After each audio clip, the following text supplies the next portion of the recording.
laawol kisal ko laawol peewal e ɓantal. Bismillahi rahmani rahim. Alhamdulillahi wa kafa thumma as-salatu was-salamu ala ibadihi alladhina istafa. Wa ashhadu an la ilaha illa Allah wahdahu la sharika lah. Wa ashhadu anna Muhammadan abduhu wa rasuluhu. Sallallahu alayhi wa ala alihi at-tayyibin at-tahirin. وعلى صحابته رضوان الله عليهم أجمعين وعلى من اتبعهم بإحسان إلى يوم الدين. أما بعد، فحياكم الله جميعا أيها الإخوة الفضلاء وأيتها الأخوات الفاضلات في كل أنحاء الأرض، وطبتم وطاب سعيكم وممشاكم وتبوأتم جميعا من الجنة منزلا. وأسأل الله جل وعلا الذي جمعنا في هذه الساعة الطيبة الكريمة المباركة على طاعته أن يجمعنا في فصيح جناته يوم القيامة مع سيد الدعاة وإمام المرسلين محمد بن عبد الله. أما بعد، أحبتي في الله، موضوع محاضرتنا اليوم إن شاء الله يدور حول المساواة بين الرجل وبين المرأة وترقياتها في الإسلام. هذه المحاضرة سلسلة علمية منهجية تجمع بين التحصيل العلمي والمنهج التربوي والأسلوب الدعوي. يسعدني إخواني في الله ويشرفني أن أقدمها للمسلمين بصفة عامة وللأخوات بصفة خاصة على راديو لاو الكسل. لا أقدم هذه السلسلة من باب الطرف الفكري ولا من منطلق الثقافة الذهني الباردة الباهتة، كلا، لكني أقدمها الآن للإخوان وخاصة للأخوات الكريمات الفاضلات لنحصل ونقتبس منها علما زائدا رافعا رائعا على ضوء الكتاب والسنة المطهرة بإذن الله تعالى. رباو دمي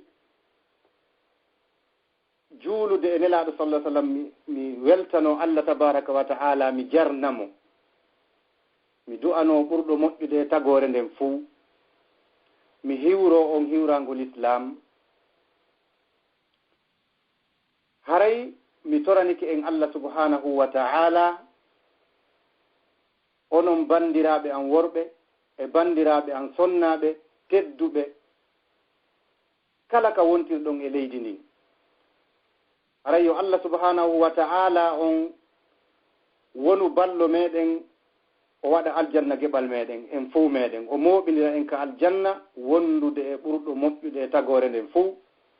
patron noddoɓe ɓen fof faade Allah subhanahu wa ta'ala, hoorejo dendanangal annabaɓe ɓe Allahu neli e nulaɓe muɗum, ɗulle ko hombo woni on ko Muhammad ibn Abdillah. haray musidɓe an tedduɓe, ko anniɗen yewtugol bi idnillahi ta'ala e oɗo jemma, haray ko mawdu'u yowondirɗo tindinayɗo en ko Allah tabaraka wa ta'ala ko l'islamu fonni kon hakkunde gorko e sonnajo. kañum e kadoji makko, promotion ji makko ɗi l'islamu okkimo, ko wiyeten kon ɓure e kadoji ɗi l'islamu waɗanimo particulier fi makko.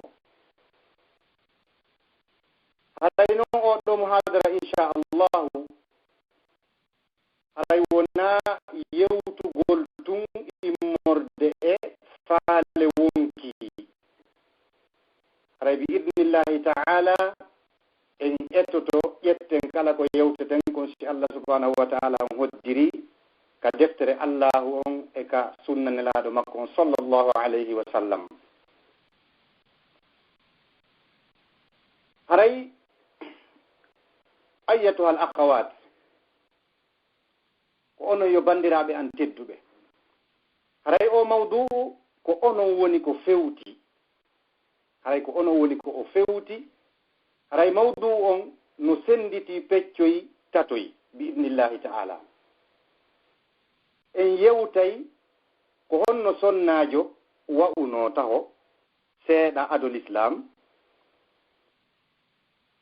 e ko honno sonnaajo on wa'i kadi ɓay l'islamu ari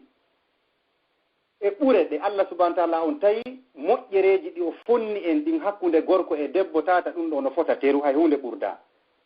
Yewten kadi seeɗa si tawi no woodi worɓe ɓen ko ɓurna ton e dow sonnaaɓe ɓen. Yewten haray seeɗa kadi ko sonnaaɓe ɓen tawi no woodi ko ɓe Allah ɓurni ɓe e dow worɓe ɓen. أيتها الأخوات المؤمنات من أنتن لولا الإسلام والإيمان والقرآن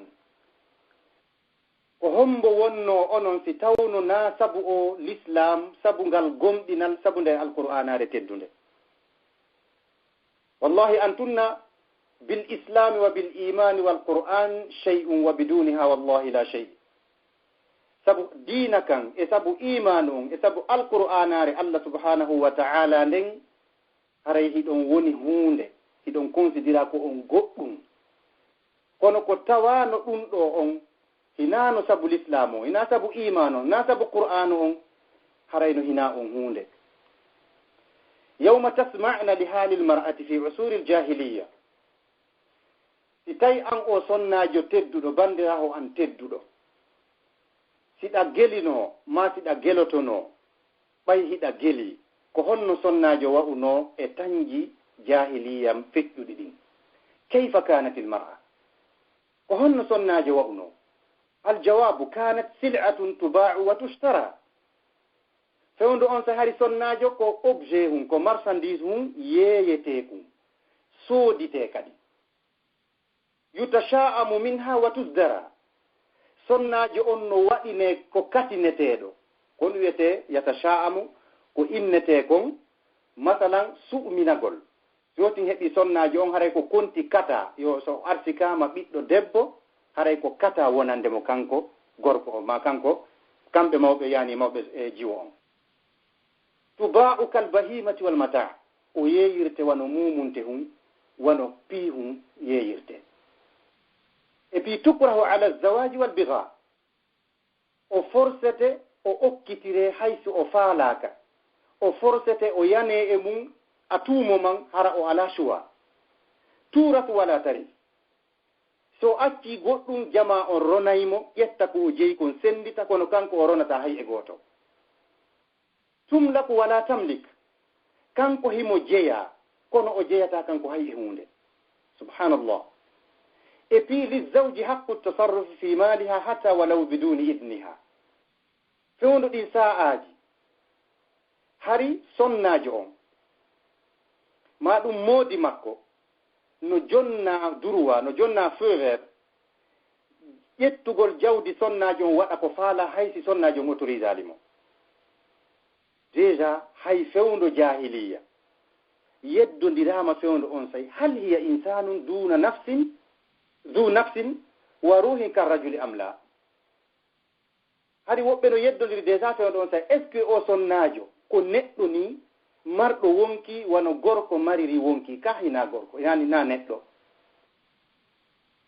ha e université ji gono ton hella wano Russie e ko nantata e ɗum kamɓe ko honɗum ɓe tabintinno fewndo on saa'i wondema annaha hayawanun najis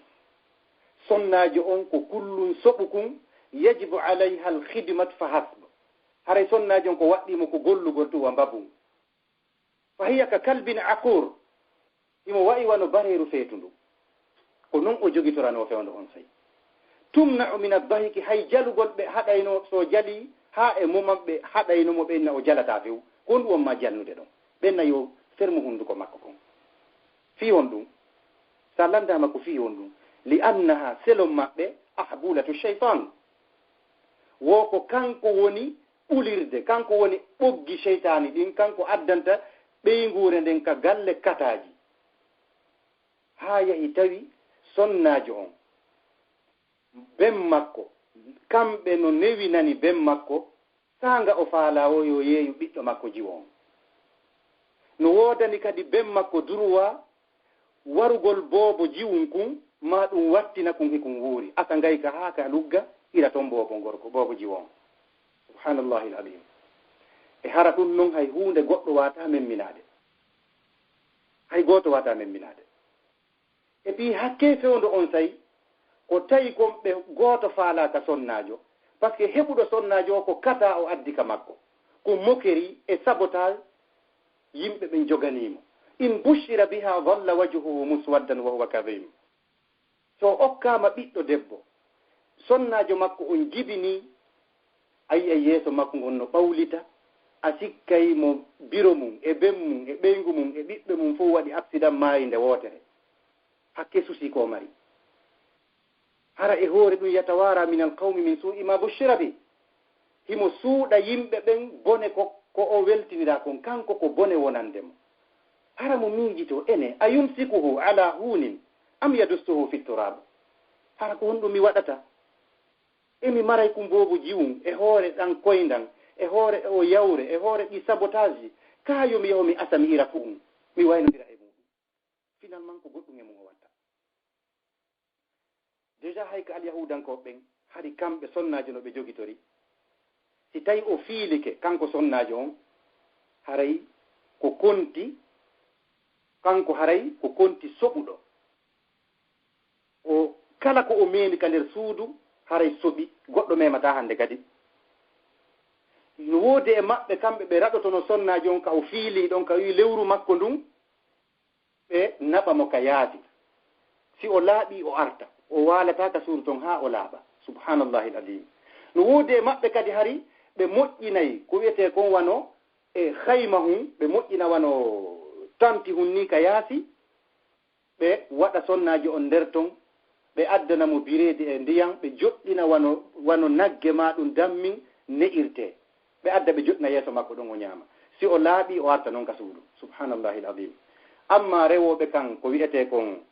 e ubbadul bakari en rewoɓe na'i ɗin kamɓe hari sonnaajo si etike haa moodi makko maayi accimo ɗon ko honɗum woni golle ɗen ko an yuhraka jasaduha hayyatan ala jasadi zawjiha almaharuq subhanallah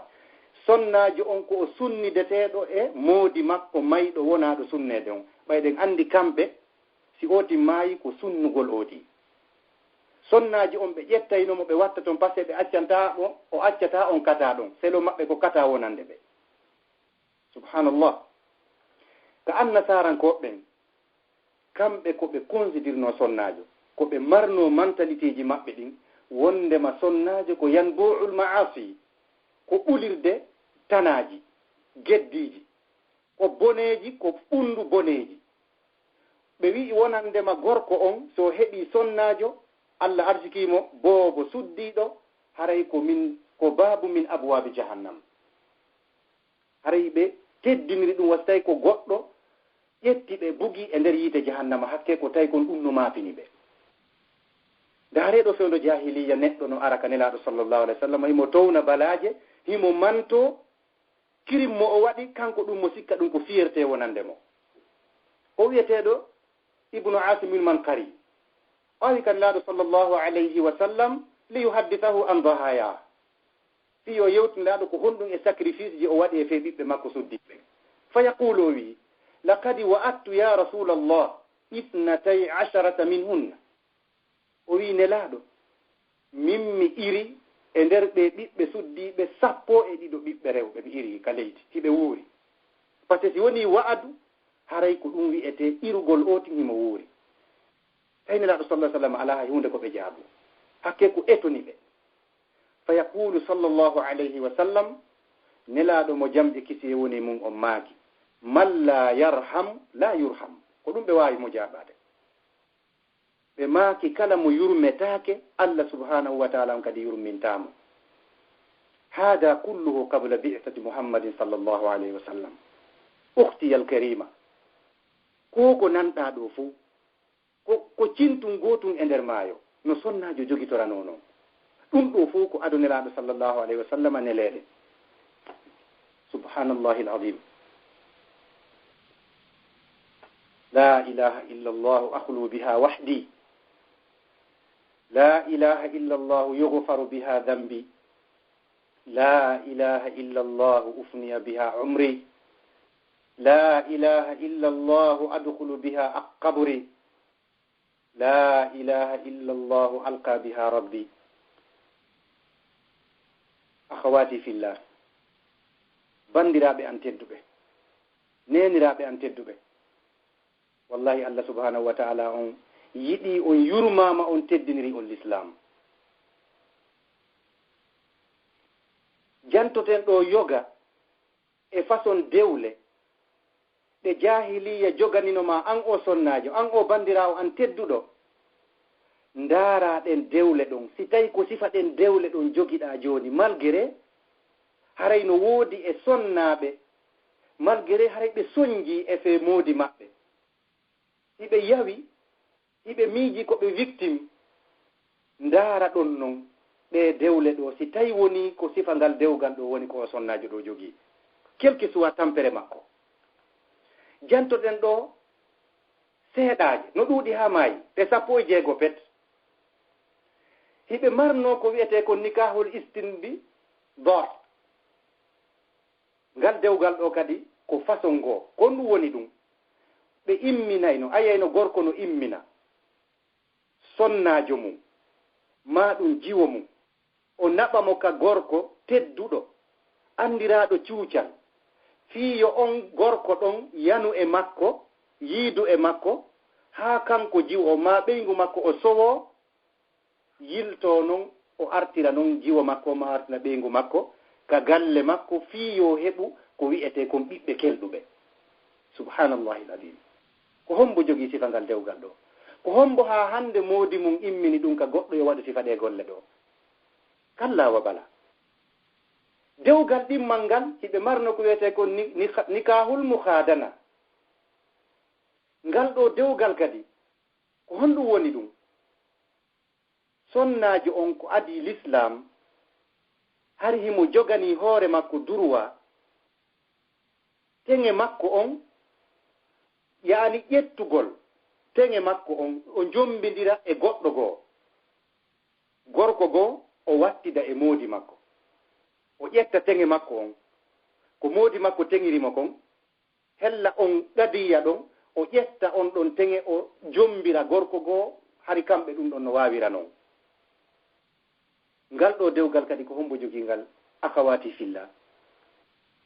dewgal tammal ngal no wiyete ko wiyete ko nikahul badl. ɗum ɗo kadi ko dewgal wattitugol sonnaaɓe, worɓe ɗiɗo mo kala maɓɓe no mari ɓeyngu, mo kala maɓɓe no mari ɓeyngu, ɓe ara ɓe fotta, ɓe naddi donc haray mi faala hannde tigi tigo ya accanam ɓeyngu ma, oɗa namin kadi haray mi accanima ɓeyngu ma, ɓeyngu an hannde. siko ñallal, siko balɗe ɗiɗi, siko leero gooto, no ɓe haldiri wo. jooni noon si tawi hawri an o sonnaaɓe ɓen ɗiɗo, goɗɗo e maɓɓe faalaaka oɗa, ko o obligé acceptugol o moodi oya araka makko, hayso faalaaka. quel que soit no bandiru ndun wayi, siko yarooru beere, siko fiimayndu, siko wujjayndu, siko luuɓundu, siko salteeru, kala no ndu wayi, ndu aray ndu yana e makko o ala choix. subhanallahi l'adim. ɗum ɗo ko fii juste woyo ɓe waɗa changement. naya ɓangal ɓe marno ko wiyete ko nikahul mudamada. ngal ɗo kadi dewgal ko honɗum woni contenu maggal on? ko nde sonnaajo jogitoto moodibbo, o ɗaɓɓa moodibbo ko o ɓeydita ka e on sonnaajo o yani moodi makko mo jogii on. o anndi no nante ngal dewgal ngal feƴƴiɗenɗa, kono ngal serti. ngal ɗo ko honɗum o jogitorta ɗum ɗon? moodibbo gooto ma ɗum moodiɓɓe buyi, kanko sonnaajo on o ƴaɓɓa moodiɓɓe o watta e moodi makko. ɗum ɗo ko si tawi woni jooni wano sécheresse waɗi, ma ɗum jooni crise waɗi, hara ñaameteeji no manki, wo hara o yaha o ñaamaɗa gokkun, o ñaamaɗa gokkun, o ñaamaɗa gokkun. ya akhawati fillah, subhanallahi l'adim. o yaha ka oɗo o yiida e makko o ñaama ɗon gokkun, o yahaɗa kadi on ɗon kadi yana e makko o ñaama ɗon gokkun. dewgal jowa ɓangal hiɓe marno ko wiyete ko nikahur rahato, dewgal groupe. ɗum ɗo ko yimɓe ɓe timma 10, worɓe ɓe timma 10, moɓodirta ɓe ara ka sonnajo gooto pet ara ɓe timma sapar ko ɓano ɓe jeenayo ma ɓe jeeɗɗo ɓe ara ka sonnajo ɓe naata ɓe inna bon haray menen ɗo meɗen ari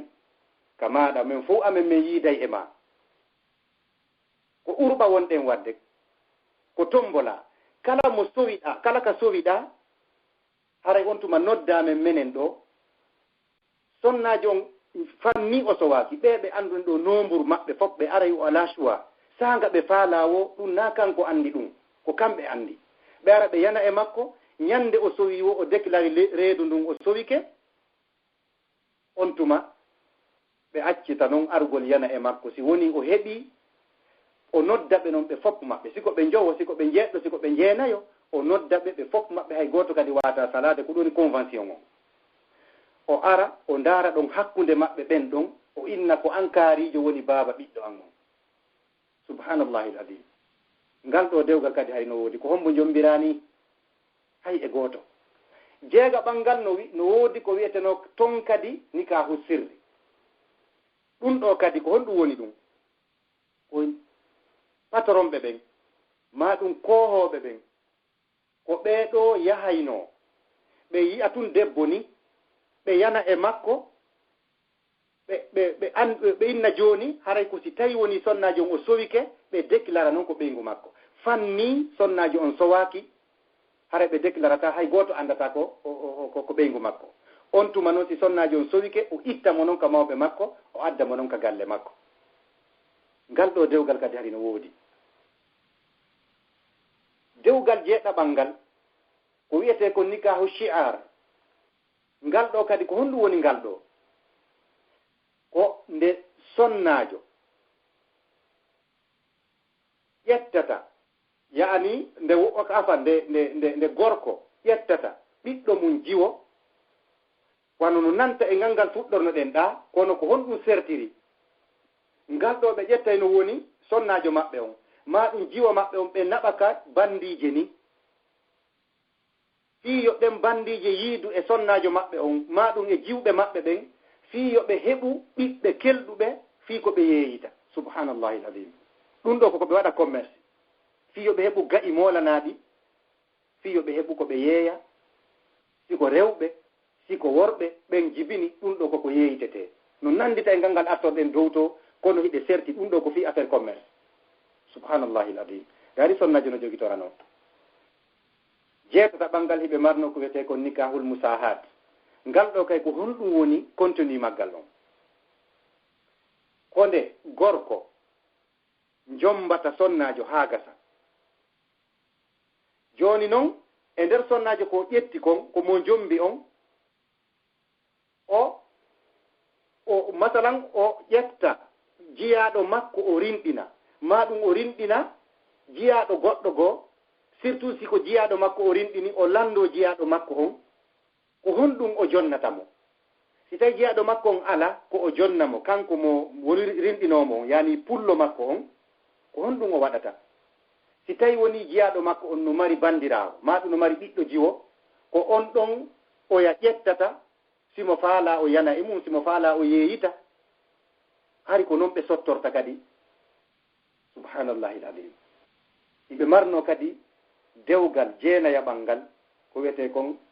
nikahul mutu'a ngal ɗo ngal existe no seeɗa fewndo laaɗon sallllahu alayhi wa sallam kono ɓe harmini ngal ɓe daginanno ngal yoga e sahabanke ɓen ko wiyete ko dewgal contrat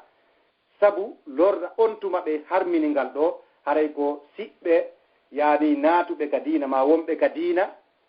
go'o no e meɗen ko ɓen kam ɓe dagini ngal ɗo amma enen ahlu sunnati wal jamaa eɗen jaɓi ngal ɗo dewgal ngal sellata ko honɗum woni ngal ɗo kadi ko argol ɗo ni goɗɗo sino voyage ma o yahi ɗo ni nokku goo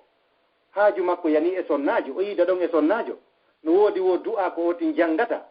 o jonnamo ɗon seeɗa konti joni teŋe on o wonda e makko siko jemma gooto siko leure gooto siko balɗe ɗiɗi après o accitamo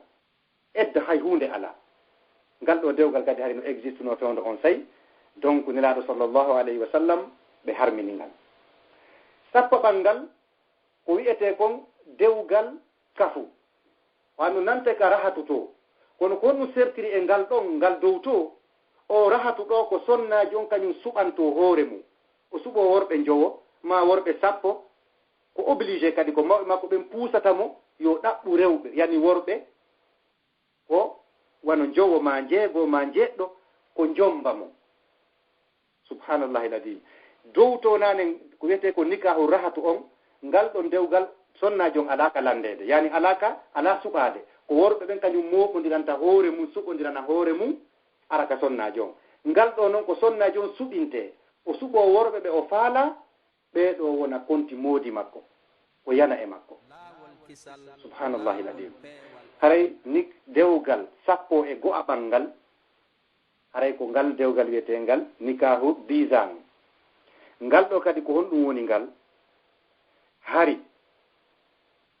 ɓaawo ɗo ko wiyeten kon fewndo jahiliya si woni baabajo on maayi ɓiɗɗo acci ɓiɗɗo gorko on ɓiɗɗo gorko no waawi ronude neniraaɓe mum ɓe yani siiniraaɓe biro makko ɓen o ƴetta jawdi ben makko ndin o ƴetta en même temps kadi sonnaaɓe ben makko ɓen simo faala on jomba sonnaajo ben makko on mo acci on ma ɗum himo mari droit empêchugol sonnaajo ben makko mo acci on ko wiyeten ko nendiraaho makko on o empêcha mo hara gooto jombatamo ko suwati kanko ɓiɗɗon o jomba mo ma o ina he ko neniraaho kaari a jombataake few hay gooto jombatama sonnaajo on ko ɗon wonata tallo ɗon haa maaya hara gooto sustamo arde jomba mo en hewto e dewgal goo wayital ngal wangal ɗo koni ɗe serti seeɗa dewgal 12 ngal ko nikahu al mushtarik ɗo kadi no nandita e ngal feƴƴuɗen ngal ɗa kono hiɗe serti seeɗa ɗum ɗo kadi ko nde worɓe buy jombata sonnaajo gooto wona ɗum ɗo noon ko honno ɓe gerdayno ko honno sertiri e ngal dowɗa ngal ɗo haray ko ɓurɗo marde duuɓi on ka convention maɓɓe ko on ɗon ɓurata jeyde sonnaaji on ko honno ɓe gerdayno mo kala e maɓɓe siko ɓe jowo mo kala hara no mari bedum kun no penta couleur mum on so ari ka suudu ka sonnaaji on ka ɓe naadimo ɗon o ƴetta bedum makko kun o ɓaara kun ɗon ka yaasi si bandirugoo ari fi yidugol e sonnaaji on tawi kum bedum ɗon no waali ɗon o anday kun ɗo ko bedum ibrahima kun ma ɗum bedum mouhammadu kum ɓe fof maɓɓe hara ɓe andi koye bedoy ɗo ko bedoy kaarijo ni jooni noon bedum ɓurɗo marde duuɓi e maɓɓe on jano on ɗon si o ari hay si tawi ɓe yano hato jinno e sonnaaji on ko kanko taw woni priorité kanko adoto yanugol e sonnaaji on e puis kadi ɗum ko ñalorma on amma jemma on ko kanko marɗo duuɓi on haray woni priorité kanko waalidata e makko jemma on ko ñalorma on petti ɓe kafi ɗulle kay ko si tawi woni kanko jano on o beesonnaaki e sonnaaji on subhanallahi ladim o ɗum waɗi fewndo on tawi kamɓe hay nene gootoɓe worɓe hiɓe kafuno e dendanangal piiji ɗin ayyay miññira on no ara ka ɓeyguraɓe kotiraɓe mum ɓen o naata toon tun o waɗa parangan tan toon o yana e sonnaɓe ɓe nder toon wa kadalika kotira on kadi o yaara to o yanira ɗum gauche à droite donc ko ni sonnaji on jogitorano ko ni dewle maɓɓe ɗe wawno fewndo on sayi 17 ɓangal ɓe mari ko wiyete nikahu annafija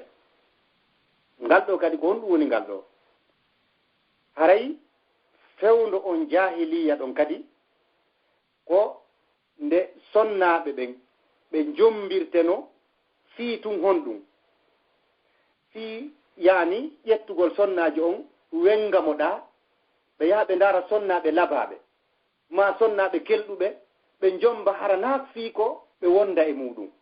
koko ɓe yeeyita tun soit ko ɓe jibini kon ɓe yeeyita ma kamɓe tigi si goɗɗo ha to jini e muɗum ɓe yeeyita sonnajo maɓɓe on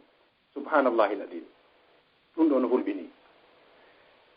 dewgal 14 ɓangal nikahul adl yani biddod harana biddal adod ngal ɗo ko honɗum woni contenu ngal ɗo kadi ko nde ɓiɗɗo gorko on ronata kadi bemmu si ben makko maayi ngal nandi e ngal ɗa kono ngal serti kadi ngal ɗo kay ko honno façon no ɓiɗɗo ronirta noon bemmu rona ɓeynguuli bemmum ɗin ɓiɗɗo on ƴettay woni jawdi bemmum ndin haa gasa ƴetta sonnaaɓe ɓe ben makko ɓen acci ɓen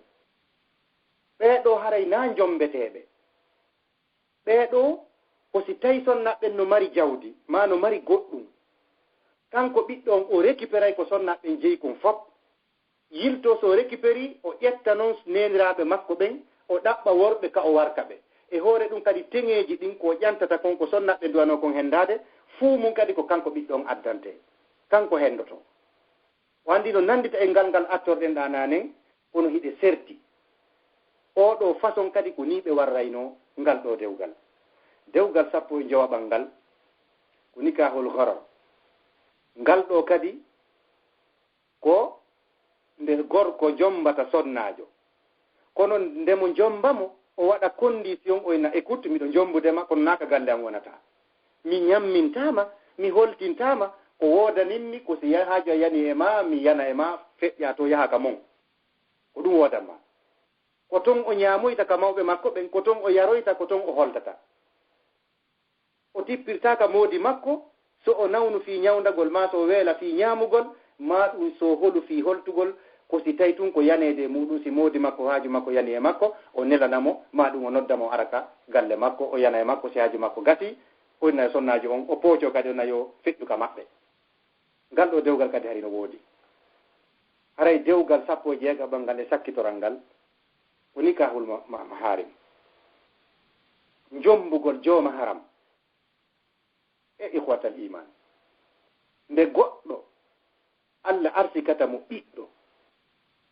ma ɗum yimɓe ɗiɗo jibindine e yani yalta e reedu wotoru, nene goto baaba goto, ɓe ɗiɗo jombidira. Yiya ɓiɗɗo gorko no jomba bandiraho mum, ma ɗum o jomba biro makko jibinɓe mo ɓen, ɓe o yalti ɓen ka reedu mum. Hara nene makko suusata kadi ñeƴƴude, o yiɗi o añi ɗum ko automatique, yo ɓen maɓɓe feƴƴin tun. O jomba yaaye makko, o jomba nene makko togoso, o jomba nene makko bawɗo. Subhanallahi l-azim. Ɗum ɗo fof ko adul islam. La hawla wala quwwata illa billah. Haray neniraɓe an tedduɓe, ndaareɗe dewle ɗe feƴƴuɗen ɗo, si tawi no woodi sonnajo marɗo sifa ɗe dewle ɗo, ɗe tawata sa sifanama ɗe ɓandu ma ndu fof mooɗe. Ko a ala imanu o ɓandu ma ndu foppu nokkodiray. Se ndaari ɓay joni enen yahi ha tawi ko l'islamu waɗani en kon, ko l'islamu jonni en kon, hiɗen yawi ɗum ha joni moɓodiral hoy, mottodiral hoy, no nodda tun ka kene, are ga ko on victime, are ga men wallito on, are ga on lorrama, are ga on toñama, durwaji mon jattama. Nanen ɗum, ndaren menen, ma ɗum enen, ma ɗum kamɓe wonɓe noddude o sonnajo, wiya himo tampina himo lorra. Ndaare ko honno ɓe jogitori o sonnajo, hay ka wi'eteɗo wondema joni, wi'e joni ɗe faami. Se ndaari joni ko ɓe atti taw déclarude fi jonnitugol ko wi'ete kon bani adama, fonnugol bani adama fou, na innugol taw ko hakkunde sonnajo e duhiɗo goy, fonnugol yimɓe ɓen fou. Haray yani déclaration maɓɓe droit de l'homme on attiɗo wadde on ko en 1789. En 1789 ko ɗon woni premier déclaration maɓɓe droit de l'homme on, ko on nden ñande woni ko o waɗi, e nden hitande ɗon woni ko o waɗi. Joni noon sen ndaari nden hitande ɗon e fewndo en compari ila kamɓe ɓe déclari ɗum ɗon ha hewti ka jooɗiɗen ɗo ko duuɓi 297 petti woni ko waɗi.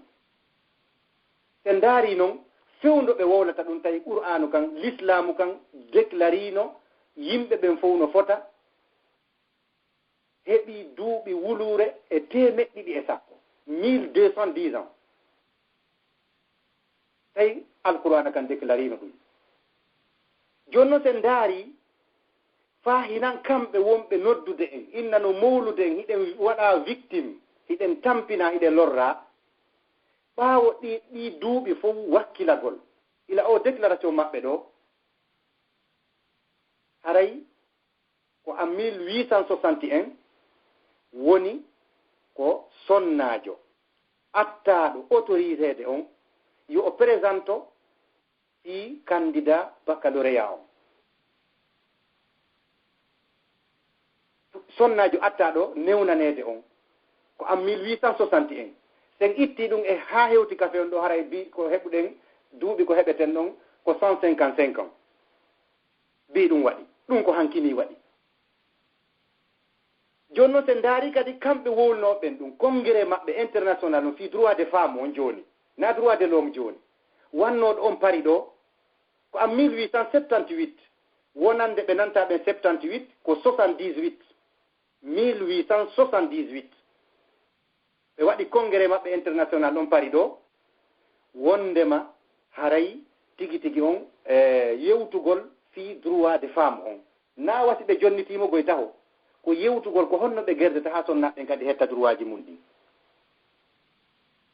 joni noon haray e nder ɗi duuɓi ɗi ɓe combati ɗo fo wano ko humodirta kon e dewle ɗen ɗa sonnajo on hari o ala droit si o jombama o ala droit divorce hay si modi makko faalakamo ko ɗon o wonata probléme ji ɗin ko ɗi mawni o wata divorce de joni noon kamɓe wonɓe wolde ɗum ɗo ɓen ko en 1884 woni ko ɓe wowli fi yani affaire divorce on ɓe fuɗɗi kadi wowlugol fi divorce on woɓɓe nan wawa wonde woɓɓe na wata wonde ha joni ɓe fottanali sen daari kadi wano accord mo ɓe wanno o le 13 juillet 1905 aw 1907 haray wondema sonnaɓe jombaɓe ɓen sonnajo jombaɗo haray ko o livre haray yani zérugol salaire makko on simo gollude o yoɓama ko joddi makko ndin haray mo mari droit yani jogitagol salaire makko on en andi e jaka hari avant ɗum ɗo fof wano yewtira noon ko feƴƴi kon sonnajo on e ja o ala droit hay e hunde ko jeeyi kon joni noon en 1907 ɓe fuɗɗi yewtugol ɗum no wonde mara sonnajo no wawa kañum kadi jogagol salaire mum on joni noon sen daari koɓe yewti ko fi programme enseignement on secondaire fi sonnaɓen e ko yowodiri e ɗum ɗo fof e fi jiwɓe ɓen hakkude maɓɓe e worɓe ɓen haray ɗon kadi koɓe yewti fi muɗum ko en 1924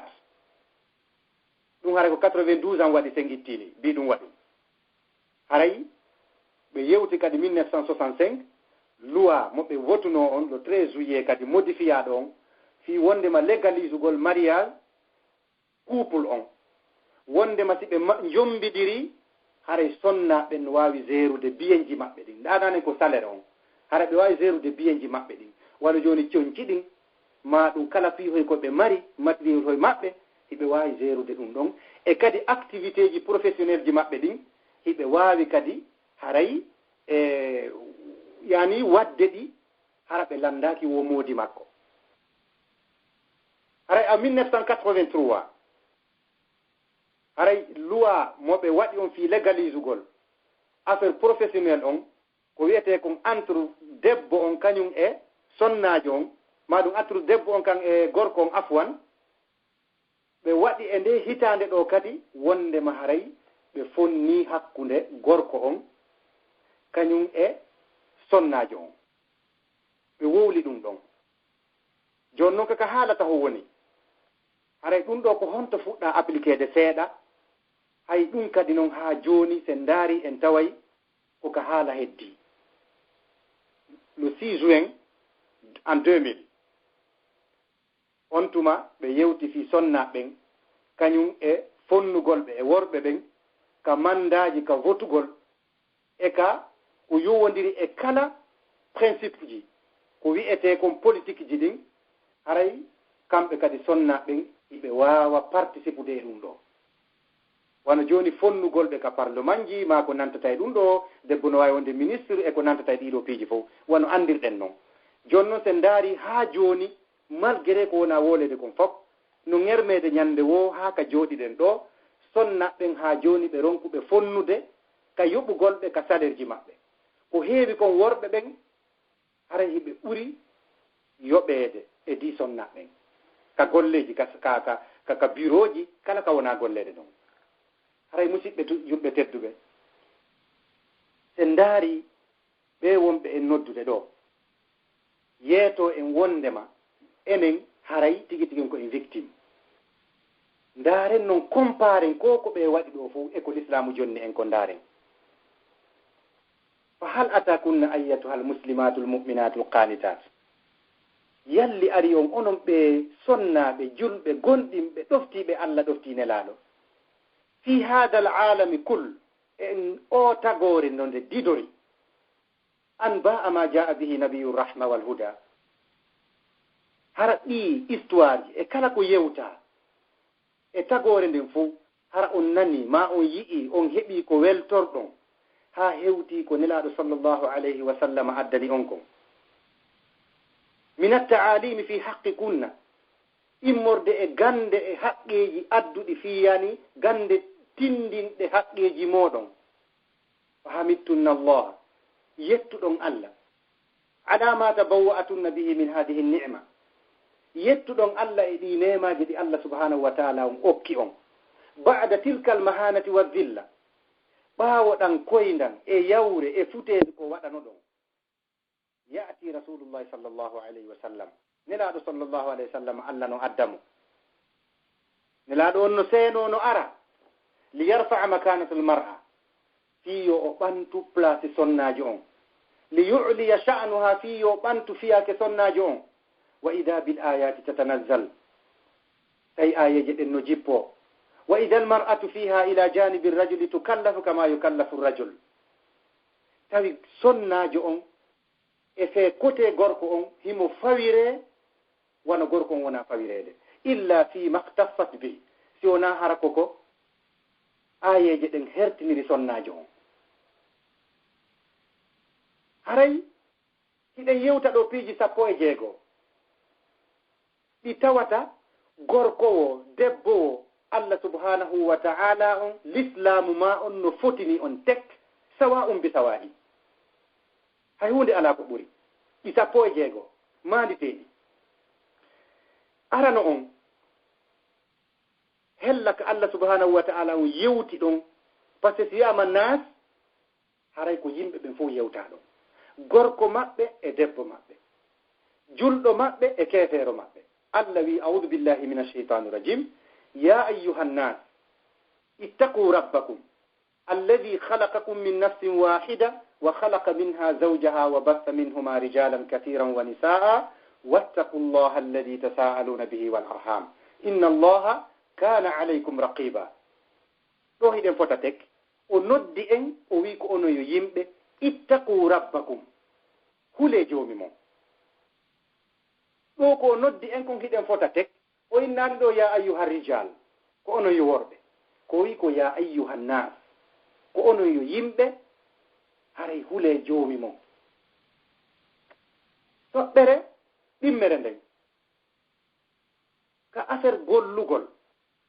na e wiiɗa ko ila ko yewta kon ka jahiliya, sonnajon hari o ala durwa, o ala hay hunde, o jeya hay hunde e jawdi makko ndi, so golli o jeya.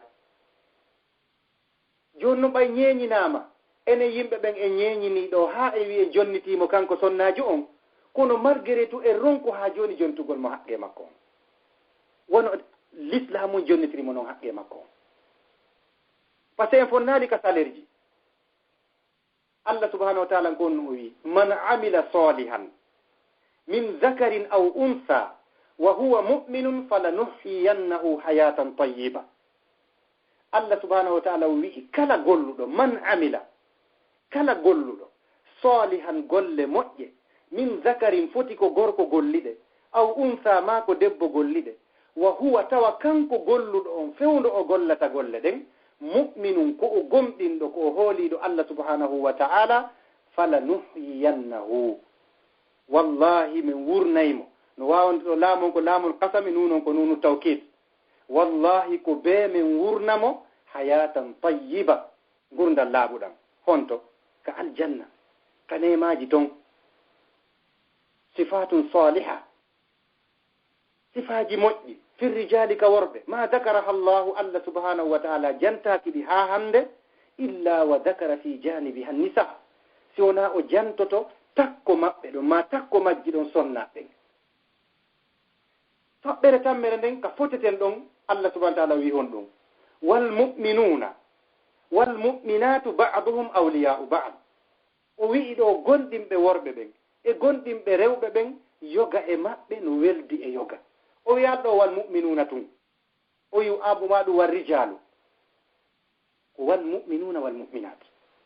toɓɓere hikkoto nden ɗon ka foteten ɗon o wi attayibatu littayibina wattayibuna littayibati rewɓe laaɓuɓe ɓen ko jombata ɓe ko worɓe laaɓuɓe ɓen worɓe laaɓuɓe ɓen ko ɓe jombata ko rewɓe laaɓuɓe ɓen wona yo ukkodir donc holli ɗo e jaka allah subahana taala o ndaare o ƴettanalima an o sonnajo gorko saltejo gorko keefeero o inni ko on jombete an ko a laaɓuɗo ko a jon diina ko a jon huluɓu hasan o inna ko o keefeeroɗa jombete o obligé tun o forcé ko attayibatu littayibina wattayibuna littayibat ɗo ko sawa bi sawayi ka hella ka haɗugol e piiji ɗin o wi assariqu wassariqatu gorko wujjowo e sonnajo wujjowo wano ya noon fakku taw aydiyawma wona taƴe juuɗe maɓɓe ɗen o yewti kadi e toɓɓere hikkine ɗen ɗon azzaniyatu wazzani sonnajo jeenowo e gorko jeenowo donc o wiya ɗo tun arrijalu simple ma ɗum azzani simple donc holli ɗo himo hittini fimen en fof meɗen ko haɗi kon worɓe ɓen ko ɗum o haɗi sonnaɓe ko o yamiri kon worɓe ɓen ko ɗum o yamiri sonnaɓe ko o yoɓata kon worɓe ɓen si ɓe golli ko allah yamiri ɓe kon ko exactement ko ɗum kadi o yoɓata sonnajo on so waɗi ko allah subhanahu wa taala yamirimo ko par ce que ko allah wi ko man jaa bil hasanati falahu ashru amsaliha kala arduɗo e piihum moƴƴum ka an ɗo o tawdinmi kum ɗo e ka an ɗo mi yoɓay mo piiji 10 o inna ɗon ko gorko on tun joni noon ɓe ndaari nelaɗo sallllahu alayhi wa sallam ɓe maaka e hadiseji maɓɓe innama nisa'u shaqa'iqu rijal worɓe ɓen rewɓe ɓen ko ɗimmoɓe worɓe ɓen c'est-à-dire nden ko bandiraɓe shaqa'iq ko ɓe sengo immorde e worɓe ɓen yani worɓe ɓen sengo maɓɓe ngon oya parti ko kanko gorko on oya parti ko kanko sonnajo on hakke ko tawi kon allah subahana taala no teddini fi o sonnajo ثم يقول صلى الله عليه وسلم رافعا شأن المرأة لا ما كبنتغول valeur sonnajo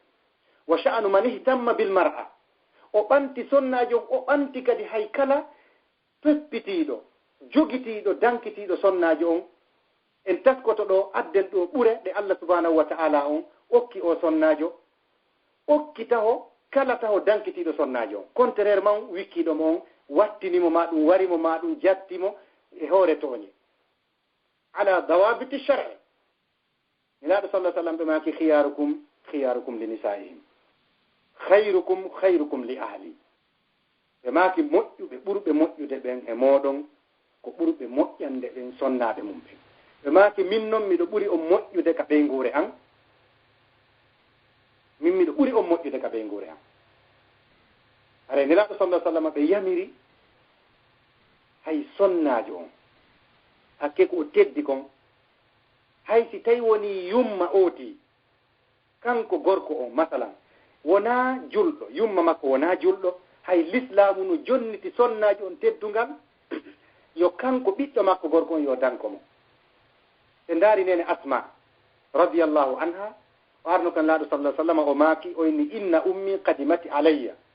wa hiya ragibatun o wi'i wondema nelaaɗo yumma an arika an imo hato jini afa asiluha yomi jokkomo nelaɗo sallllahu alayhi wa sallam ko onnuɓe makanimo ɓe maaki na'am sili ummaki jokko yumma ma okkormo ko o ñaama kala ko landima okkormo subhanallahi l'adim se ndaari toɓɓere kadi ka foteten ɗon falmar'atu mukallafatu ma'a arrajul min allahi jalla wa jalalu fi nnuhudi bi muhimmati l istikhlaf fi l ardi sonnajo on ko o fawaɗo ko o adressaɗo direct wondude e gorko on immorde Allah subhanahu wa ta'ala l'importance himme e valeur lontagol ngol ka leydi wono Allah subhanahu wa ta'ala on ɓanginiri noon wa id qala rabbuka lilmalaikati inni ja'ilun fil ardi khalifa tumande Allah subhanahu wa ta'ala wi'uno ko onon yo malaikaɓe min komi waɗowo ka leydi lontotoɗo khalifa lontotoɗo ɗo en aroyay ka ɓure ɗe Allah subhanahu wa ta'ala ɓurnuma ko watten détail ka khalifa ɗon Allah subhanahu wa ta'ala on fonni en kadi honto wal mar'atu ala darajatin wahidatin ma'a ar-rajuli fi at-takrim wal ijlal 'inda Allah sonnajo on e gorko on ko darja goto mari ka Allah tabaraka wa ta'ala ka teddinede e ka mawninede Allah subhanahu wa ta'ala wi hon ɗum walaqad karramna bani adam wa hamalnahum fil barri wal bahr wa razaqnahum min at-tayyibati wa faddalnahum ala kathirin mimman khalaqna tafdila Allah subhanahu wa ta'ala wi walaqad karramna bani adam o innan ɗo walaqad karramna rijal ma ɗum walaqad karramna ar-rajul min teddini gorko on ma min teddini worɓe ɓen ko bani adam ɓiɓɓe adama ɓen eɗen andi sonnajon kay ko ɓiɗɗo adam kullukum min adam neraɗo sallah sallam maki on fof mon ko adam wa adam min turab bemmon adama ko kam mbulmbuldi woni ko itta toɓɓere nde Allah subhanahu wa ta'ala fonni en kadi wa qudusiyatu hayatul mar'a والرجل على مرتبة واحدة من المكانة والسون عند الله هري لا بقول كويته كو wongol sacré e gurdam sonnajo e gurdam gorko on tawata duwaka touchede duwaka menede gurdam makko dan ko sacré ko harmudam memugol no fota teru gorko on wo debbo on wo ko martaba goto no fota teru haray ka Allah subhanahu wa ta'ala Allah wi hondu min ajli dhalika katabna ala bani israil annahu man qatala nafsan بغير نفس أو فساد في الأرض فكأنما قتل الناس جميعا ومن أحياها فكأنما أحيا الناس جميعا سواء بسواء الله سبحانه وتعالى وي من فرلي من كسبب دو كوكو جانتا دو من ويندري من فرلري ادو بني إسرائيل وندما كلا ورد وونكي من قتل نفسا ويدو من قتل رجلا أو امرأة ومن قتل نفسا بغير نفس donc ɗo ko sawa'un bi sawa'in ko wonki kin wi'a ɗo na gorko on tun adressa e mo wona sonnaji o tun adressa ɗo iɗen fota tekki ɗo kadi Allah subhanahu wa ta'ala on ɓangini hon ɗum kadi toɓɓere nde fototen e muɗum wa anata allahu ala arrajuli wal mar'ati as-sawa'u muhimmatu takathuri as-sulalati al-bashariyya wa ta'arufiha wa ta'awuniha wa iqamati al-usrati bi'tibariha al-wahda al-bina'iyya al-ula والأساس في الإقامة الله سبحانه وتعالى o ki gorko on o halfini yani o rondi gorko on o rondi debbo on no fota teru ka himme ko wi'ete kon sortodiral ngal jibinede on ɓeydagol jama on e andidiral ngal e wallidiral ngal e ñinnugol ɓeygureji ɗin teppito e majji dankitoɗi ne'aɗi Allah subhanahu wa ta'ala no responsabilise gorko on wo debbo on e o domaine ɗo Allah subhanahu wa ta'ala on ko honɗum o ɓangini ɗo o wi ya ayyuhan nas ko onon yo yimɓe inna no menen khalaqnakum min tagi on min zakarin immorde e gorko wa unsa e debbo wa ja'alnakum min waɗi on shu'uban leƴƴi wa qaba'ila e bolondaji lita'arafu fi tu yon annidir na innugol oɗo no ɓuri oɗo no laba ɓuri oɗo ko ɗum waɗi so ɓurimo ka angamin wona ɗum woni ɓurdal ngal wona jawle ɗen wona ngarikin wona laamu ngun wona doole ɗen inna akramakum inda allahi ko ɓuri teddude e moɗon ka Allah subhanahu wa ta'ala atqakum ko ɓurɗo on hulde o voilà sa faalama landade ko gorko on ɓuri debbo on ka ko debbo on ɓuri gorko on hara réponse on ko simple si debbo on ɓuri gorko on hulugol Allah kanko ɓuri teddude ko Allah tabaraka wa ta'ala si gorko on ɓuri sonnajo on hulugol Allah ko kanko ɓuri teddude ko Allah tabaraka wa ta'ala ko ɗum ɗo woni ɓurdal ngal toɓɓere nde Allah subhanahu wa ta'ala fonnen e muɗum kadi honɗum o ɓanginani en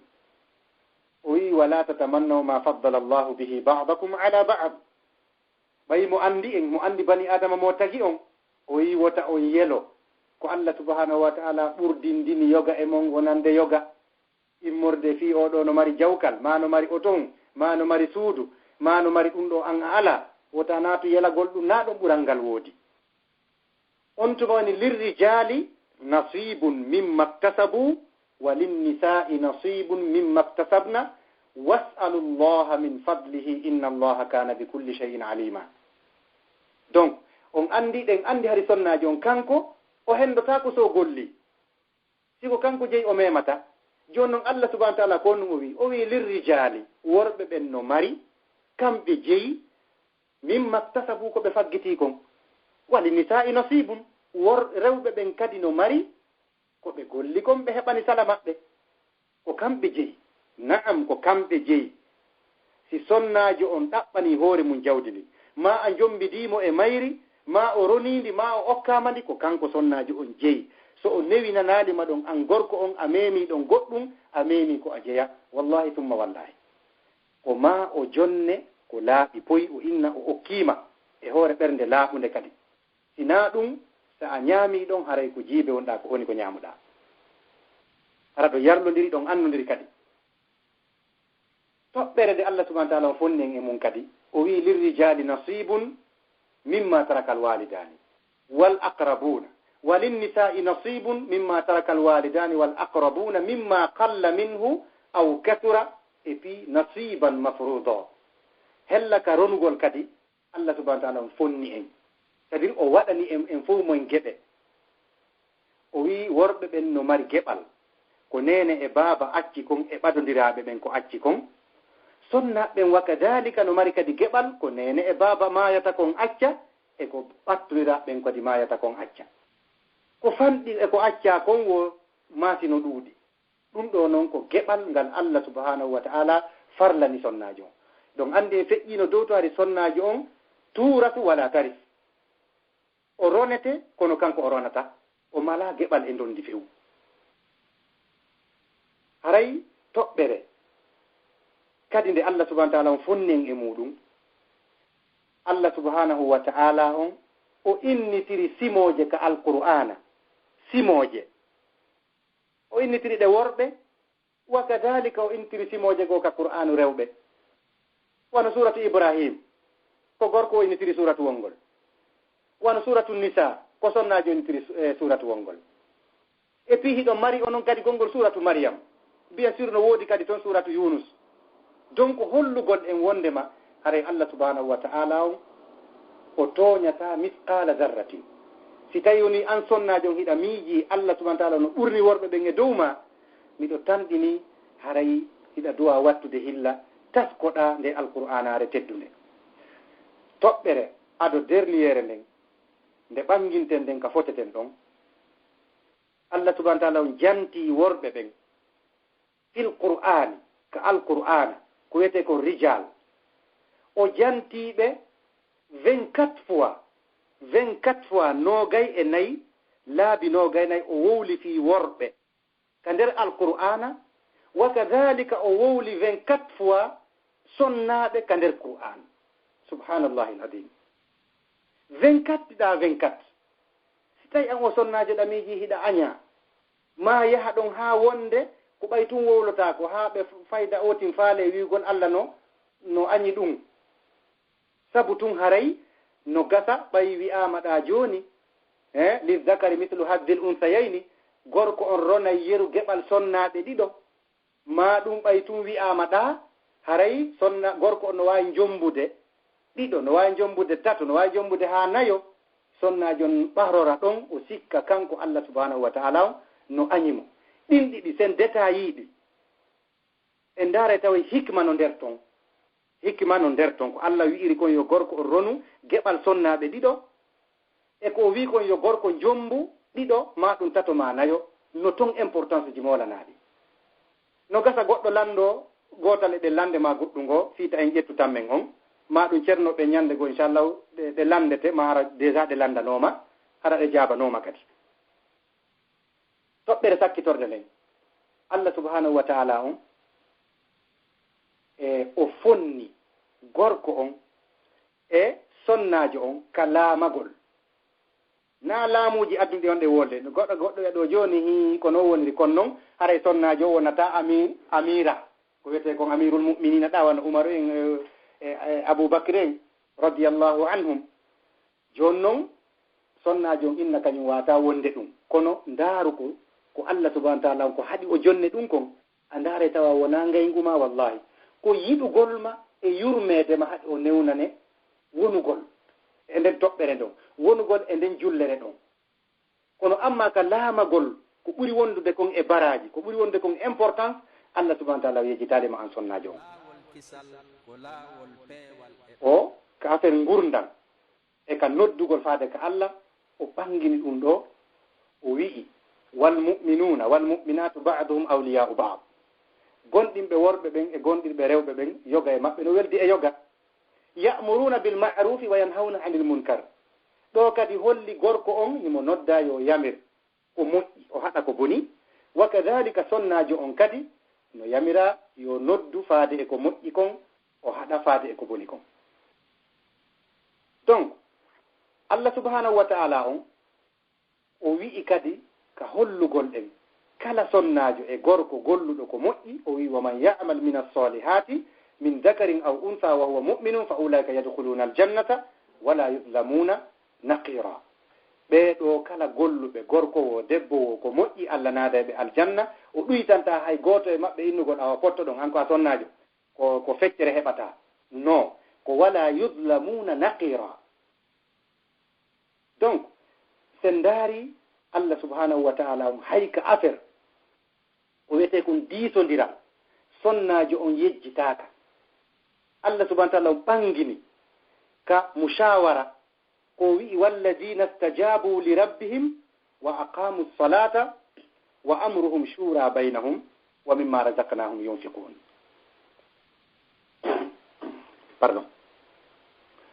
o wi ɓen nootiɓe noddandu joomi mum ɓe ñinni julde nden haray yamirugol masalan fiyaake maɓɓe on programme ji maɓɓe ɗin kamɓe hakkundeji maɓɓe ko diisodiral wona dictaturiyagal e kala kadi ko Allah subhanahu wa ta'ala on arsiki ɓe kon hiɓe dépensa haray bandiraɓe an tedduɓe ɗe toɓɓe ɗo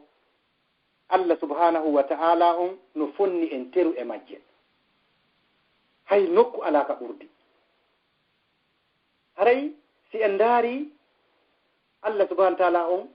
ka ɓurni men ɗon menen haray ko kame wiɗen kon ɗanani ka affaire ka o wi ɗon wondema haray gorko on no wawi jombude ha nayo e kadi haray geɓal sonnajo o geɓal gorko on ka ronugol haray ko geɓal sonnaɓe ɗiɗo kanko o ronata kono wiɗen si tawi woni tun ɗum détayama seeɗa sonnajo on woday do goto jaɓuɗo inni moodi e jaka wona ngayngu wona e hay hunde ɗum ɗo waɗira e jaka nafoore nden no nder ton sabun haray l'islamu on haray no hertiniri ɗo sonnajo on hertalle ɗe tawata gorko on jogaki ɓe joni en jantike ka foteten ɗon jantoɗen ɗo seeɗa ko Allah subhanahu wa ta'ala on ɓurnuma ɗon an sonnajo e dow worɓe ɓen haray no ɗo ɓure yogaje ɗe ƴettuɗen ɗe tawata ko seeɗa ƴettuɗen wono hela ɗe 26 sen sitiɗe ɗo ko ɓuri e raɓɓiɗude e ndaaray tawen e jaka sonnajo on haray ko worɓe ɓen duwa awa wullude inna awa jaka e worɓe ɓen no ɓurna e dow sonnaɓe ɓen ma ɗum kam afan rewɓe ɓen no ɓurna e dow worɓe ɓen haray ko worɓe ɓen duwa wullude ɗum haray no jeeya e muɗum laqad a'fa al-islam al-mar'a min a'ba'i al-qiyadati al-ulya wa mas'uliyatiha وتبعاتها في تصريف شؤون الحياة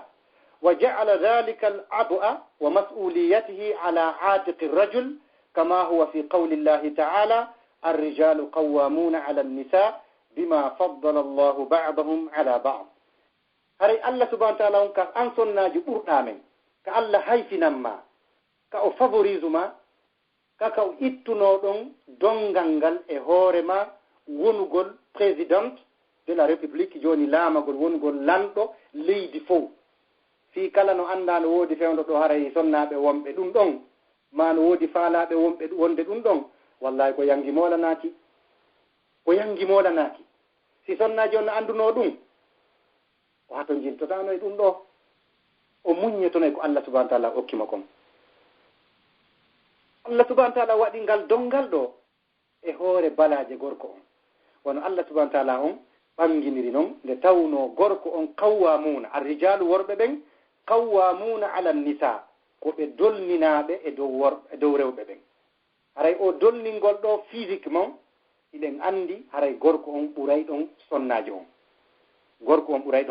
on par ce que ka solidité ka yeɗɗugol ɓandu ndun haray gorko on tafande nden e tafande sonnaji on wona gootum ɗulle kadi wona innugol ko ka diina ma ka goɗɗum ngo ko bima faddala allahu ba'dahum ala ba'd koye sabu ko Allah ɓurni kon yoga e worɓe ɓen e dow sonna ɓen ma yoga e worɓe e dow worɓe. donc ka doole iɗen andi ɗon haray fotata. joni noon sen daari toɓɓere ɗimmere nden kadi ko Allah subhanahu wa ta'ala favorise on onon sonnaɓen ka waɗa noon cadeauji ka waɗa noon promotion ji. laqad a'fa al-islam al-mar'a min wajibati faridati al-harb wal-qital. Allah subhanahu wa ta'ala on yaafike sonnajo waɗɗingolmo yo yahu o kombata fi sabilillahi. ɗum ɗon nafarilla e makko himo newinana noon ɗum ɗon himo daginana simo anniyi l'islamu no newnanimo kono udditanimo dambugal ngal ɓaari wi ko siɗa faala yalta ka suuduma ko siɗa faala acca ɗon kono farlaki e ma. amma menen worɓe ɓen ko farilla e hoore amen si julɓe ɓen atakama si diina kan atakama yo min yaltu obligatoire min yaha min fewtodira e hayɓe diina kan min waridira e maɓɓe ton. joni noon toɓɓere tammere nden ko allahu on hayfinani on ɗon teddini on ɗon ɓurni on ɗon khaffafa al islamu anil mar'a abu a mas'uliyati shahada. ɗo kadi Allah subhanahu wa ta'ala on haysi an sonnaji on a yii ɗo wondema an ko ɗuytanede ma ɗum ko yawitede a ndaaray tawa ɗum ɗo ko teddungal e faveur Allah subhanahu wa ta'ala woni ko waɗanma. hella ka seeditagol on andi ɗo si tawi woni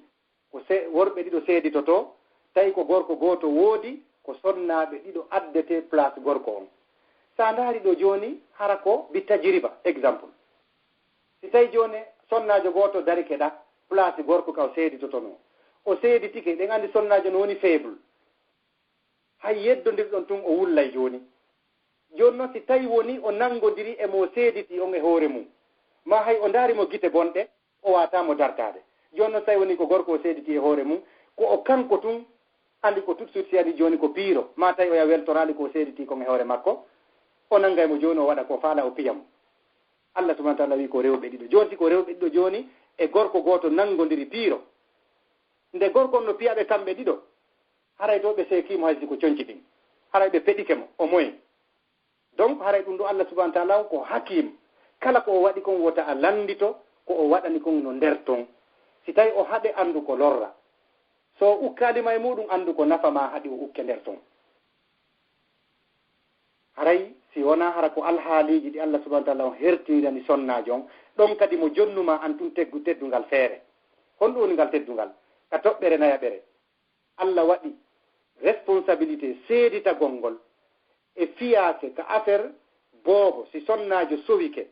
tawi jilɓi ko kanko sonnajo o tun wawata seeditade wondema hii ko kaari joni baba o ɓiɗɗo am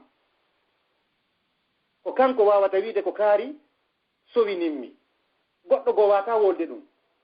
donc ko kanko seeditoto jonna boobo makko on o inna ko o ɗo woni yani si worɓe ɗiɗo joni nodditori boobo inni oya inni ko kañum jeymo oɗa kadi inni kañum jeymo haray ko sonnaji on l'islamu halfini yo seedito joni noon ko hombo e ɓe woni baba o haray ko kanko sonnaji on wawi toɗɗade ɗum l'islamu jonnitimo ɗum. toɓɓere jowaɓere nden ko Allah favorise ma an o sonnajo o hayfinanma a'afa al islamu al mar'a min takalifi an nafaqa Allah subhanahu wa ta'ala on hayfinanima son an o sonnajo teddele e probléme ji dépense fil hayati zawjiya ka affaire dewgal o waɗi ngal ɗo dongal e hoore worɓe ɓen ko an gorko jombuɗomo on ko an fawti dépense makko haysi mo ɓeygu ma ko marɗo million ji haysi ko milliard ji o mari haysi ko milliard ji ko an gorko on waɗɗi si kala welata en ma haray hay tawi joni no woodi sonnaɓe goo wonɓe dépense ude hara kamɓe fawti dépense ɗin haray ko volonté maɓɓe haray l'islamu harmina ɗum bal déjà l'islamu yoɓa e sonnaji on ko Allah subhanahu wa ta'ala ton andi joddi ko o maranimo so waɗiri noon par ce que haray o holli gikku moƴƴo o holli yaani ɓernde laaɓunde so fawtanike ɓe dépense tawi mo mari fof heere muɗum hara na yaltugol diwiraɗa cikkoraɗa hara diina makko kam marsata o wawata jogitade hoore makko o wawata janngude o wawata e dankitade ɓeygure makko ndey haray ɗum ɗon si tawi ɗum ɗon no pottiti toon simo mari jawdi ndi tawata o wawa e finance ude hara na ɓolɗinayi ɗum diina makko kan empêchay ɗum diina makko kan haray tigi tigon himo wawi dépense ude jawdi ndin l'islamu harmina ɗum amma farlagol ngol ko an gorko on woni ko farli ɗum ko waade jaɓuɗa an gorko on saliɗa haray ko wajibun alayka no waɗɗi e dow maɗa ila e teŋe on ko an gorko on jonnatamo si o nawni ko an ñawdatamo si o holi ko an holtintamo si o weelama ko an ñammintamo ɗum ɗo ɗiɗi piiji ɗo foppu ko andu waɗi wadde ko farilla e ma ɗiɗo no fof mo wawi wiide modi an haray mi fawtanike en ɗum ɗo fof ma mi fawtanike en une partie e muɗum ko hedditi kon waɗan en ɗum ɗon ella e ala e muɗum amma farlagol ngol ko an gorko on jeego on Allah subhanahu wa ta'ala ko ɗum o ɓangini ɗo o wi'i ɗo l'islamu okki nenirawo o sonnajo on nenirawo on min at-takrimi wa tabjili akthara mimma huwa lirrajul Allahu teddini joni si nenejo on dari keɗa babaji on dari keɗa vis-à-vis ɓiɗɗo maɓɓe on kamɓe ɗiɗo ko sonnajo on Allah ɓurni e dow ben payfunkum sonnajo on Allah ɓurni e dow modi makko hella o gabiya ɗo nelaɗo sallah sallam goɗɗo arno landiɓe gorko ari landiɓe nelaɗo ko hombo mi ɓurata moƴƴade e wondigal e yimɓe am ɓen fof e julɓe ɓen fof e siɓɓe ɓen fof e mawɓe am ɓen fof nelaɗo sallah sallam ɓe maaki ko ummuk summa ummuk ɓe maaki ɗum ɗo laabi tati moƴƴo e biro ma ka naya ɗum ɓe maaki summa abuk ɓaawo ɗum noon moƴƴoɗa e ɓen ma ɗum ɗo kon ɗum firti siɗa mari joni 20 euros siɗa mari 20 euros ɗi faalaɗa okkude biro ma e ɓen ma haray ko jelu okkata biro ma ko 15 euros mari e nder 20 euros on 5 euros on haray ɓen ma woni ko jonnete fi kala enen worɓe ɓen haray ɗum ɗon no metta en kono ko ni l'islamu sendiri ça n'empêche pas noon haray waɗana ɓen ma kala ko falɗa ko wonɗe yewde ɗo ko principe ji ɗi l'islamu ɓurni sonnaji on e hoore mum e hoore ɗum kadi an ɓiɗɗo gorko on siɗa mari moyen hiɗa wawi ɓe waɗande kala ko ɓe hato jini kono amma si yani ɗum ɗo on kon biro ma ɓurata ɗo kadi hikma on no nder ton iɗen andi ko heewi kon ko gorko on ko babaji on jogii jawdi ndi kanko ɓuri marde moyen on ko ɓuri heewde kon fi kala ɗen andi rewɓe no woodi marɓe jawdi mais ko ɓuri heewde kon ko gorko on jogii dépense ɗi joni noon sonnaji on kañum ko habbi ko gooto jonnata ɗum joni noon si tawi hawri gorko on no mari worɓe rewɓe tato mo mari rewɓe nayo debbo gooto be no mari ɗon ɓiɗɗo gorko on ɓiɗɗo gorko no mari moyen joni si tawi on ɗon no mari 20 euros mo kala e maɓɓe mo kala e maɓɓe jonni biro mum 15 euros 5 euros on o jonni be maɓɓe 5 euros laabinayi ko jelu noon ko 20 euros haray babajo on ndaari toujours haray o ɓuri ndaari hikmatu ko islam waɗata kon ndaare sendore nde Allah subahana taala on waɗata nden sa taskaki an o gorko a innay joni Allah subahana taala on ɓurni monoɗa ma inna ko ni e ni tigi tigi min mi wakkilaki hara sa ndaari alal haqiqa l'islamu on en principe haray an kadi no okkorma siɗa mari ɓiɓɓe goo no wawi wiide tigi tigi min ko ɓiɗɗo goto mi mari ko ɓeygu goto mi mari haqiqa tan haysi ko non woniri mais kono toujours an gorko on Allah subhanahu wa ta'ala no okkuma feere ɓay ko an l'islamu newni yaw ɗaɓɓoya jawdi ndin ko an jogii jawdi ndin ko an gérata jawdi ndin donc haqiqa tan haray toujours ko a woni patron on tayib toɓɓere jeeɗɗaɓere nden Allah subhanahu wa ta'ala on o ɓangini fi ɓural o sonnaajo o inni aljannatu tahata aqdamil ummahati aljanna on no e ley koyɗe neniraɓe ɓen o inna dey tahata aqdamil abayi ko ummahati nene ɓen donc haray toɓɓere jeetataɓere nden neɓata lewre men o yona haray ko Allah subhanahu wa ta'ala on ɓurni sonnaajo on Allah jippini e dow ma an o sonnaajo simore timmunde o waɗi inde ma e mayre yilti o hertimma hertayeji ɗi tawata o hertina worɓe ɓen e majji o suɓuma o ɓantuma e nden simore no jeeya e muɗum jeenayi hellaka dokkal nelaɗo sallallahu alayhi wa sallam nden Aisha ɓe fillani en wondema nelaɗo sallallahu alayhi wa sallam ɓe maaki kala on gorko mo Allah okki ɓiɓɓe sonnaɓe ɓiɓɓe rewɓe ɓe laatantomo heedode hakkunde makko e yiite ngen ɓe laatoto hakkunde makko e yiite ngen ɓe heeda hara o naatoyta yiite ɗum ko hellaka dokkal ɗo hunde o waɗali goye taw fi sonnaɓe ɓen o waɗali fi rewɓe ɓen o waɗali fi juuɓe makko ɓen taw o okka tun yano heɓa tun okkede tun ɓiɓɓe rewɓe ɓen muññoda e ɗum ɗon Allah subhanahu wa ta'ala haray okkimo o martaba ɗo sappo on hella ka ɓeynugolɓe dankitoɓe laaɗo sallah sallam ɓe maaki man aala ibnatayni kala ɓeynuɗo yani o jogitimo o jaɓi yo ɓiɗɗo sonnajo on jeeye e ɓeygure makko nden ma ɗum ɓiɓɓe rewɓe tato ma ɗum bandiraɓe ɗiɗo o adopta ɓe bandiraɓe makko ma ɗum bandiraɓe makko tato haa ɓe maaya ma ɗum haa ɓe helli fee nelaaɗo sallah sallam ɓe maaki haray o wa'ay wa hakkunde an e makko wano hakkunde ɗi kolli an ɗo ɗiɗi ɓe ɓannidiri sappordu maɓɓe ndun e tumboru ndun haray ko noon ɓe wayi ka aljanna ɗum ɗo ko hella ka jaɓugol sod jiwo on wona ka ɓeygure makko an ɗa wawi mo heɓude tun naɓamo nokku o ne'oyee joni noon hella ka angal forsugol ɓiɓɓe jiwɓe ɓen okkitiraɓe ni tun lorraɓe ni tun ha haysi ɓe faalaka haysi moƴƴanaɓe ka sappo e goo Allah subhanahu wa ta'ala o wi'i nelaɗo sallah sallam afanɓe maaki la takrahu lbanat e riwaya goo la tukrihu albanat haray takrahu ɗo ko añugol tukrihu haray ɗon on koyta on añu la takrahu wota on añu la tukrihu wota on forsu yani wota on forsu ɓiɓɓe rewɓe ɓen ande ɓe ɓiɓɓe rewɓe ko kamɓe woni ittayɓe wulaɓe haray nelaɗo sallah sallam ɓe ɓanginan en kadi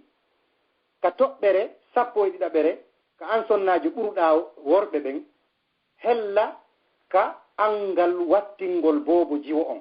accugol wattingol mo to sa acci ɗon a heeɓi ɓiɗɗo debbo on a wattinali mo ndaru ko Allah subhanahu wa ta'ala o maran mako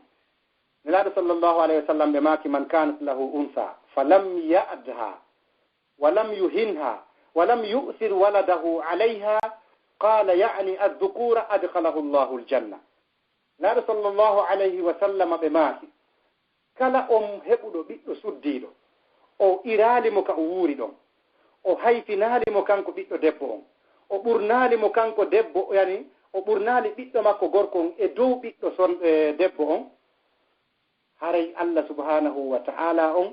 naadaymo aljanna sappo e tati on hella ka muñal e ka holtingol nelaɗo sallah sallam ɓe maaki kala heɓuɗo sonnaaɓe ma wiyen ɗum rew onno ɓiɓɓe tato jiwɓe o muññi e dow ko o heɓi kon e ɓeeɗo o muññi e dow ñammingol ɓe holtingol ɓe yarna ɓe e yerkun Allah arsikimo kun Allah subhanahu wa ta'ala on haray heedindiraymo hakkunde makko e yiite ngen ɗo ko hella ka muññagol ko ɓiɓɓe jiwɓe ɓen wondi kon ennugol miɗo faala ko mullum ɗo miɗo faala ɗum ɗo miɗo faala ɗum ɗo ɓaara ɓiɓɓe jiwɓe ɓen no wondi e ɗum tulton nelaaɗo sallah sallam maaki kala muññiɗo e ɗum ɗon Allah subhanahu wa ta'ala on waɗay ɓen ɓiɓɓe jiwɓe ɗon heedode hakkunde makko e naatugol yiite sappo e nayi on haray ko hella ka keyngu yaagal kala dankiiɗo keyinguujo sonnaajo mo moodi mum maayi ndaaru ko o marana ko sonnaɓe ɓen tumari ɗum worɓe ɓen alaa ɗum ɗo naɗo sallah sallam ɓe maaki assai ala al armala wal miskin kal mujahidi fi sabilillahi aw kal qa'imi la yaftur aw kasa'im la yuftir ɓe maaki kala aynuɗo wattani hilla dankiti keyinguujo e miskinaajo haray himo waɗi wano tinniiɗo kombaati si ɓantugol laawol diina Allah kan 15 on tinnoɗe lor men o yoni haray ko hella ka yanugol shahid ko sonnaajo atti yande shahid sonnaajo atti yande shahid ka l'islam Allah ɓurni on hella on kadiya ɗon kadi 16 on se ndaari aduna on addunuya mu annata aduna on ko debbo jum addunuya mu annata ko debbo jum Allah waɗi joni no wannasi yakdimunaha aw yakdumunaha yimɓe ɓen no gollana aduna on wa zukuran yuammirunaha worɓe ɓe no wurnita aduna on darnugol cuuɗi e remugol 17 on wal ardu mu annata leydi ndin ko debbo jum sinano leydi ndin haray hunde fuɗatano ko ɗon kulle ɗen woni ko ɗon yimɓe ɓen hoɗi andi hiɗa mari valeur 17 on wal hayatu mu annata gurdan ɗan koko waɗa debbo jum walawlaha lam tatasarrafu l ajsam si tawno na gurdan ɗan ɓalli ɗi memminotako ɓaɗen andi goɗɗo so o maayi o memminotako abadan 19 on wal jannatu mu annata aljanna on ko debbo jum wa biha wu'ida al muttaqun ko aljanna on ko fodaɗo huloɓe Allah ɓen wa fiha tan'amu l mursalun koye nder aljanna on woni ko nulaɓen neminoto nogay on ko Allah ɓurnuma ɗon yalti e teege sonnaajo al anbiya'u annabaɓe wal mursaluna e nulaɓe e gonduɓe e yamɓe shahidi e moƴƴuɓe e rewoɓe Allah e tertiɓe ruuɗi adna hara ko fi Allah tumɓe jokki ɗum ɗo ko e teege ma an o sonnaajo woni ko yalti Allah ɓurnima on kadiya ɗon kadi mo wono suɓade hara ko gorko on kadi jiɓinayno mo wono wadde ɗum par ce que ko fa'alu lima yurid nogay e goo on arrahmatu mu annasa yurmede nden ko debbo jum nogay e ɗiɗi on almaghfiratu mu annasa yaafuye on ko debbo jum nogay e tati on albarakatu mu annasa barkikin ko debbo jum nogay e nayi on alkaabatu mu annasa suudu kaaba ɗum ka yimɓe ɓe yaata ɗon juuroyo waɗa hajju fewte juule ko debbo jum nogay e joyi on almadinatul munawwara mu annasa yani capital nelaɗo sallllahu alayhi wa sallam ngal madinatul munawwara ko debbo jum nogay e jeego on alkhilafatu mu annasa lontal ngal Allah wi'i ngal ɗo o innitiri ngal sonnaajo wa id qala rabbuka lil malaika nde tawno ko an o sonnaajo woni ko jibinta haray ndaaruɗe ɓure ɗo fuu ɗe Allah subhanahu wa ta'ala ɓurnuma haray yetta Allah tabaraka wa ta'ala haray on yaafoto haray ilan durma moƴƴa noon ɗoyru ɗum kadi no soñji oti seeɗa haray mi yaafoto kadi somi juutini on yaafoto kadi komi sonki kon e dow moɗon haray pulal ngal kadi no ɓoyli ha feƴƴiti haray miɗo yaafini e fof muɗum kala ko nanɗon ɗo bi idnillahi ta'ala haray ande ko Allah subhanahu wa ta'ala on woni ko arsikimmi si hawri ko goonga nanɗon si tawi no yaadi e deftere Allah nden e sunna nelaɗon haray ko Allah subhanahu wa ta'ala on arsikimmi so tawi faljere no e muɗum ande ko immorde am min haaluɗo on e min e cheytan